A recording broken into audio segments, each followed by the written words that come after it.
दोस्तों नमस्कार, स्वागत है एक बार फिर से आज की बड़ी और ताजा खबरों में। आपको बता दें कि कोलकाता और नंदीग्राम की किसान महापंचायत में गरजे किसान नेता राकेश टिकैत, बोले बीजेपी को ना दें वोट। वहीं किसान नेता राकेश टिकैत का बड़ा ऐलान, बोले किसानों को विपक्ष का नहीं मिल रहा पूरा समर्थन, जांच से डरे हैं नेता। वहीं ममता बनर्जी या फिर शुभेंदु अधिकारी, कौन जीतेगा नंदीग्राम की लड़ाई, जनता ने कर दिया बड़ा खुलासा। वहीं बंगाल चुनाव में सह और मात का खेल जारी, ममता की चोट से घायल हुए सभी राजनीतिक दल। वहीं अमित शाह रविवार को असम और सोमवार को बंगाल में भरेंगे हुंकार। वहीं स्मृति ईरानी ने कांग्रेस को बताया सबसे भ्रष्ट पार्टी, बोली योजनाओं का लाभ लेने के लिए भाजपा को दें वोट। वहीं मुख्यमंत्री ममता बनर्जी के भतीजे अभिषेक बनर्जी पर सीबीआई का शिकंजा। वहीं बिहार विधानसभा में आरजेडी और बीजेपी के विधायकों के बीच जमकर धक्का मुक्की, पलट डाली कुर्सियां। वहीं मुख्यमंत्री मनोहर लाल खट्टर का घेराव करने वाले अकाली दल के विधायकों पर एफआईआर दर्ज। वहीं असम और बंगाल चुनावों के लिए कांग्रेस ने जारी की 30 स्टार प्रचारकों की सूची। वहीं बंगाल चुनाव में तृणमूल कांग्रेस आज जारी करेगी घोषणा पत्र। और भी बड़ी खबरों को जानने के लिए वीडियो को लाइक कर दें, चैनल को सब्सक्राइब कर लें और घंटी बटन जरूर दबा दें। वहीं पहली बड़ी खबर, कोलकाता और नंदीग्राम की किसान महापंचायत में गरजे किसान नेता राकेश टिकैत, बोले बीजेपी को ना दें वोट। जी आपको बता दें कि ममता बनर्जी को किसान नेताओं ने अब अपना खुलकर समर्थन देने का ऐलान कर दिया। नंदीग्राम में शनिवार को किसान नेताओं ने महापंचायत की, जिसमें उन्होंने मंच से बीजेपी को हराने की अपील की। भारतीय किसान यूनियन के राष्ट्रीय प्रवक्ता राकेश टिकैत ने कहा कि हम यहां किसानों से अपील करने आए हैं कि वो बीजेपी को वोट ना दें। राकेश टिकैत ने कहा कि आप किसी को भी वोट दो, मगर बीजेपी को वोट मत दो। हम तो बीजेपी को वोट देकर देख चुके हैं। बंगाल की जनता समझदार है, जनता को पता है किसको वोट देना है। नंदीग्राम में किसान नेता राकेश टिकैत ने रोड शो भी किया। ममता बनर्जी की चुनावी भूमि नंदीग्राम में उन्होंने बीजेपी के खिलाफ सीधा मोर्चा खोल दिया। नंदीग्राम में ममता बनर्जी का मुकाबला टीएमसी से बीजेपी में गए नेता शुभेंदु अधिकारी से है। राकेश टिकैत ने नंदीग्राम के किसानों से ममता बनर्जी को समर्थन देने की अपील की है। राकेश टिकैत अब ममता बनर्जी के समर्थन में खुलकर आ गए हैं। नंदीग्राम के अलावा शनिवार को किसान संयुक्त मोर्चा ने कोलकाता में भी रैली की। कोलकाता के ईडन गार्डन के पास रोड पर आयोजित किसान महापंचायत में किसान नेता राकेश टिकैत, सामाजिक कार्यकर्ता मेघा पाटकर, योगेश यादव, सीपीआई नेता अतुल अंजान समेत कई चर्चित चेहरे शामिल हुए। आपको बता दें कि अब पश्चिम बंगाल में किसानों ने मोर्चा खोल दिया है और किसानों से अपील की है कि आप किसी को भी वोट दो, मगर बीजेपी को वोट मत दो। यदि आप भी किसानों का समर्थन करते हैं तो इस वीडियो को लाइक कर अपनी राय हमें कमेंट बॉक्स में जरूर दें। अगली बड़ी खबर, किसान नेता राकेश टिकैत का बड़ा ऐलान, बोले किसानों को विपक्ष का नहीं मिल रहा पूरा समर्थन, जांच से डरे हैं नेता। जी आपको बता दें कि भारतीय किसान यूनियन के नेता राकेश टिकैत ने कहा कि विपक्षी नेता किसानों के आंदोलन को ज्यादा समर्थन नहीं दे रहे। उन्होंने कहा कि विपक्ष को डर है कि नरेंद्र मोदी के नेतृत्व वाली केंद्र सरकार उन्हें निशाना बना सकती है। किसानों की महापंचायत को संबोधित करते हुए राकेश टिकैत ने केंद्र सरकार पर जमकर निशाना साधा। उन्होंने भाजपा नेतृत्व वाली सरकार को दो लोगों की सरकार बताया जो किसी की भी नहीं सुनती। राकेश टिकैत ने युवाओं की और भागीदारी का आह्वान करते हुए कहा कि तीनों कृषि कानूनों के खिलाफ फिलहाल आंदोलन नवंबर तक जारी रहेगा। राकेश टिकैत ने दावा किया है कि विपक्ष बदहाल की स्थिति में है और किसानों के मुद्दे पर नहीं बोल रहा। उन्होंने आगे कहा कि उनके पुराने कारनामे उनकी राह में आड़े आ रहे हैं, उन्हें किसी भी मामले में फंसा दिए जाने का डर है। केंद्र पर निशाना साधते हुए किसान नेता ने कहा कि अगर सरकार होती तो वार्ता होती, लेकिन देश में मात्र दो लोगों की सरकार है। उन्होंने कहा कि यह सरकार किसी की राय नहीं लेती। राकेश टिकैत ने कहा कि अगले 20 से 30 साल में हम अपनी जमीन खो देंगे और ऐसा देश के हर एक किसान के साथ होगा। हम सरकार से लड़कर ही अपनी जमीन बचा सकते हैं। उन्होंने उपस्थित लोगों से सभी सुविधाएं त्यागने और आंदोलन का समर्थन करने को कहा। राकेश टिकैत ने दावा किया है कि अगर न्यूनतम समर्थन मूल्य पर कानून नहीं होगा तो फसल आधी कीमत पर बिकेगी। उन्होंने कहा कि फिलहाल आंदोलन नवंबर तक जारी रहेगा। राकेश टिकैत ने कहा कि चूंकि हम बहुत दूर आ गए हैं, इसलिए वापस लौटने का सवाल ही नहीं उठता। राकेश टिकैत ने ऐलान कर दिया है कि अब हर हाल में कृषि कानून वापस लेने होंगे। यदि सरकार ऐसा नहीं करेगी तो आंदोलन को और तेज किया जाएगा। यदि आप भी किसान नेता राकेश टिकैत का खुला समर्थन करते हैं तो अपनी राय हमें कमेंट बॉक्स में जरूर दें। अगली बड़ी खबर, बंगाल चुनाव में सह और मात का खेल जारी, ममता की चोट से घायल हुए सभी राजनीतिक दल। यह आपको बता दें कि पश्चिम बंगाल में होने वाले आगामी विधानसभा चुनाव में राजनीतिक दांवपेच का दौर जारी है। सभी राजनीतिक दल चुनावों में अपनी अपनी पकड़ को मजबूत करने के लिए हर तरीके के मौके को भुनाने की कोशिश में लगे हैं। फिलहाल राज्य में 28 अप्रैल से मतदान प्रक्रिया शुरू होगी, लेकिन उससे पहले मुख्यमंत्री ममता बनर्जी की चोट ने सभी पार्टियों को घायल कर दिया है। दरअसल बंगाल चुनाव में उस वक्त दिलचस्प मोड़ आया जब 10 मार्च को नंदीग्राम में नामांकन दाखिल कर लौटते हुए ममता बनर्जी के पैर में चोट लग गई। बंगाल की राजनीति की धुरंधर मानी जाने वाली ममता दीदी ने चोट के बाद तुरंत ही सुरक्षा व्यवस्था पर सवाल खड़े कर दिए। उन्होंने मीडिया से बातचीत में कहा कि उन पर 4 से 5 लोगों ने हमला किया, उन्हें धक्का दिया गया और उनकी कार का दरवाजा बंद करने की कोशिश की गई। हालांकि ममता ने इस मामले में किसी भी राजनीतिक दल या नेता का सीधे तौर पर नाम नहीं लिया। बावजूद इसके विपक्षी दलों में खलबली मच गई है। इन सबसे अलग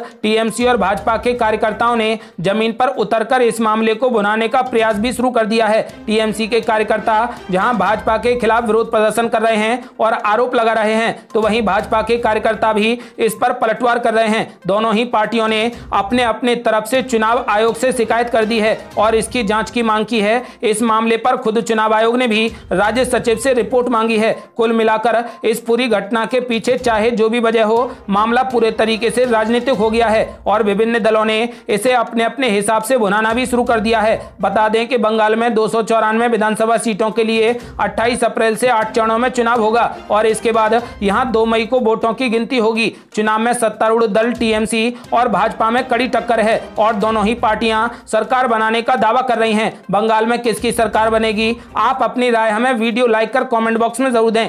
अगली बड़ी खबर, विधानसभा चुनावों के लिए अमित शाह रविवार को असम और सोमवार को बंगाल में भरेंगे हुंकार। जी आपको बता दें कि केंद्रीय गृह मंत्री अमित शाह ने विधानसभा चुनावों के मद्देनजर भाजपा के प्रचार अभियान को और तेज धार देने की तैयारी कर ली है। जानकारी के अनुसार वो आज असम और सोमवार को पश्चिम बंगाल जाएंगे। इस 2 दिवसीय दौरे के दौरान वो जनसभाओं को संबोधित करने के अलावा अन्य राजनीतिक कार्यक्रमों में भी शिरकत करेंगे। भाजपा के सूत्रों ने कहा कि अमित शाह रविवार को असम के मार्गरीटा और नाजीरा में 2 जनसभाओं को संबोधित करेंगे। इसके बाद वह बंगाल रवाना हो जाएंगे और शाम के समय खड़गपुर में रोड शो करेंगे। सोमवार को अमित शाह पश्चिम बंगाल के झाड़ग्राम और रानीबंद में जनसभाओं को संबोधित करेंगे और फिर गुवाहाटी रवाना हो जाएंगे। वहां पर वह टाउन हॉल कार्यक्रम को संबोधित करेंगे।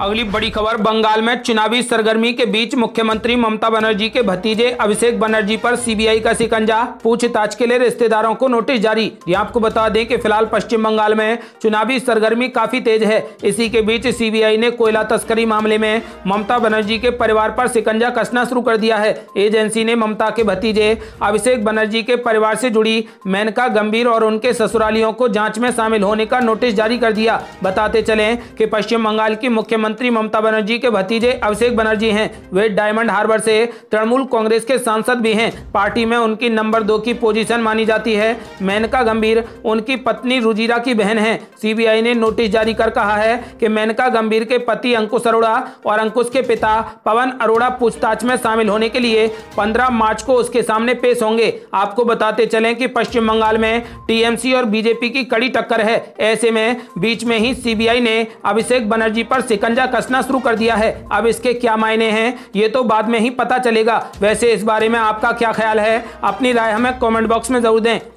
अगली बड़ी खबर, पश्चिम बंगाल विधानसभा चुनाव के लिए टीएमसी यानी तृणमूल कांग्रेस आज जारी करेगी अपना घोषणा पत्र। ये आपको बता दें कि बंगाल में आगामी विधानसभा चुनावों के लिए सत्तारूढ़ तृणमूल कांग्रेस आज अपना घोषणा पत्र जारी करेगी। सूत्रों के हवाले से मिली इस खबर पर हालांकि अभी तक तृणमूल कांग्रेस ने कोई भी आधिकारिक घोषणा नहीं की है। तृणमूल पहले गुरुवार को अपना घोषणा पत्र जारी करने वाली थी, लेकिन पार्टी सुप्रीमो और मुख्यमंत्री ममता बनर्जी के बुधवार की शाम नंदीग्राम में घायल होने के बाद पार्टी ने इसे आगे के लिए टाल दिया था। जानकारी के अनुसार ममता बनर्जी आज इस घोषणा पत्र को जारी करेंगी।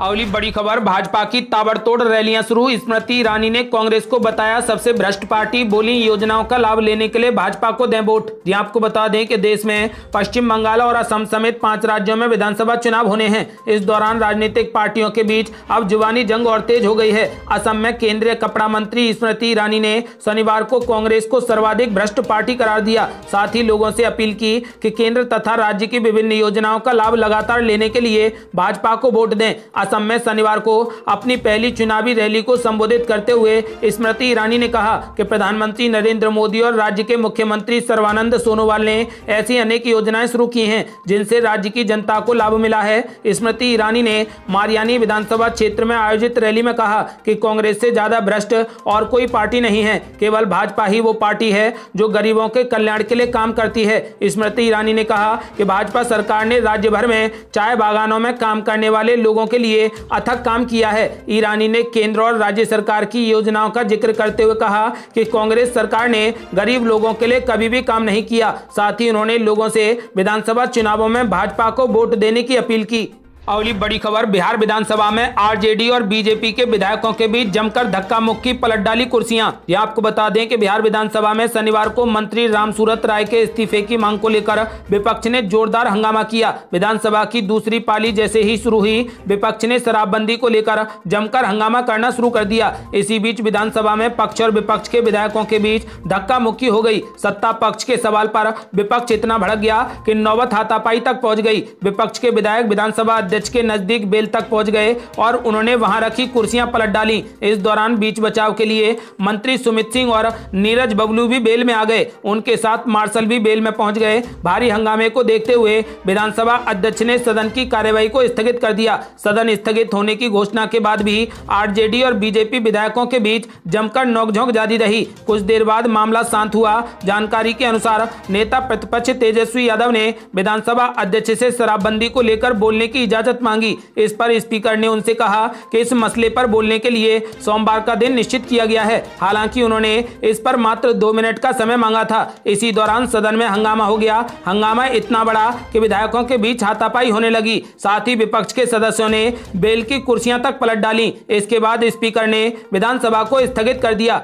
अगली बड़ी खबर, मुख्यमंत्री मनोहर लाल खट्टर का घेराव करने वाले अकाली दल के विधायकों के खिलाफ होगी एफआईआर, कमेटी करेगी मामले की जांच। जी आपको बता दें कि हरियाणा के मुख्यमंत्री मनोहर लाल खट्टर का घेराव करने वाले पंजाब के विधायकों के खिलाफ अब एफआईआर दर्ज होगी। एक ऑफिशियल प्रवक्ता ने कहा कि बुधवार को विधानसभा परिसर में मुख्यमंत्री मनोहर लाल खट्टर के साथ कथित तौर पर हुए दुर्व्यवहार करने वाले पंजाब के विधायकों के खिलाफ हरियाणा विधानसभा सचिवालय एफआईआर दर्ज करवाएगा। श्रोमणी अकाली दल के विधायकों के एक ग्रुप ने बुधवार को खट्टर को विधानसभा परिसर में घेराव का प्रयास किया था। विधायक मांग कर रहे थे कि हरियाणा सरकार 3 नए कृषि कानूनों के खिलाफ एक प्रस्ताव पारित करे। इन विधायकों ने केंद्र सरकार की तरफ से लाए गए 3 नए कृषि कानूनों और किसानों के आंदोलन को लेकर मनोहर लाल खट्टर के खिलाफ नारेबाजी भी की थी। आपको बता दें कि इस मामले पर 15 मार्च को हरियाणा विधानसभा में भी चर्चा होगी और सभी विधायकों पर एफआईआर दर्ज कर मामले की जांच होगी।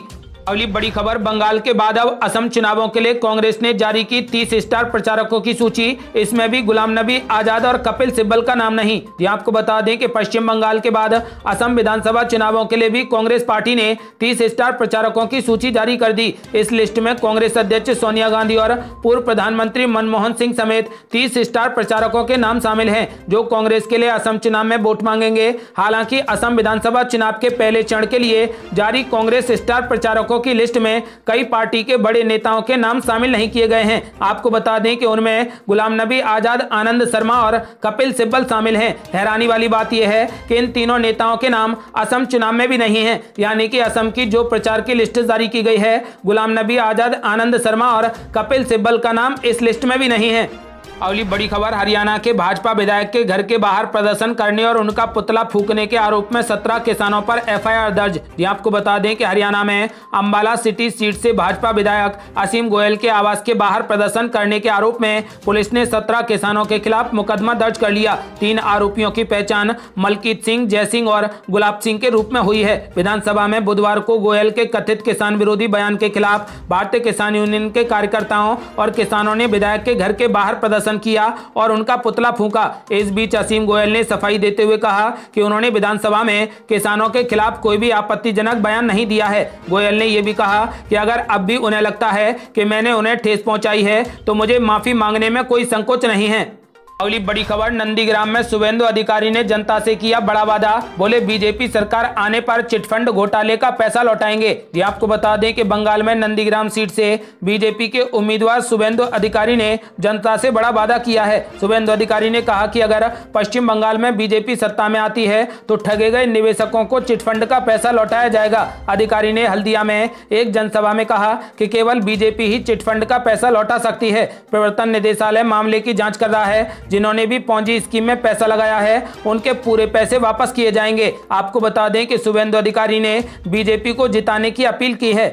अगली बड़ी खबर, अखिलेश यादव ने केंद्र सरकार और यूपी सरकार पर बोला तगड़ा हमला। बोले किसान और नौजवान ही इस सरकार को कुर्सी से उतारेंगे। ये आपको बता दें कि शनिवार को 12 पत्थर मैदान पर हुई किसान महापंचायत में अखिलेश यादव ने केंद्र सरकार और यूपी सरकार पर तगड़ा हमला बोला और कहा कि तीनों कृषि कानून किसानों की बर्बादी के लिए लाए गए हैं। उनकी आय भी दोगुनी नहीं हुई और खेती पर उद्योगपतियों का कब्जा कराने की साजिश रच दी गई है। ट्रेन, हवाई जहाज, जमीनें सब बिक रहा है। जनता वोटों से सरकार को सबक सिखाएगी। महान दल के साथ हुई महापंचायत में सपा सुप्रीमो ने ऐलान किया है कि यूपी में आगामी विधानसभा चुनाव में रालोद और महान दल से मिलकर सपा चुनाव लड़ेगी। बड़े और राष्ट्रीय दल से कोई भी समझौता नहीं होगा। केंद्र सरकार पर हमला करते हुए उन्होंने कहा कि किसानों ने ही महामारी के दौर में देश की अर्थव्यवस्था को बचाया। वे 24 घंटे खेत में काम करते हैं। अधिकारियों की तरह वो घड़ी देखकर काम नहीं करते और सरकार ने उन पर ही ये काले कानून थोप दिए हैं। उन्होंने नोटबंदी और लॉकडाउन की खामियों को गिनाया और कहा कि नोटबंदी लागू कर कहा गया था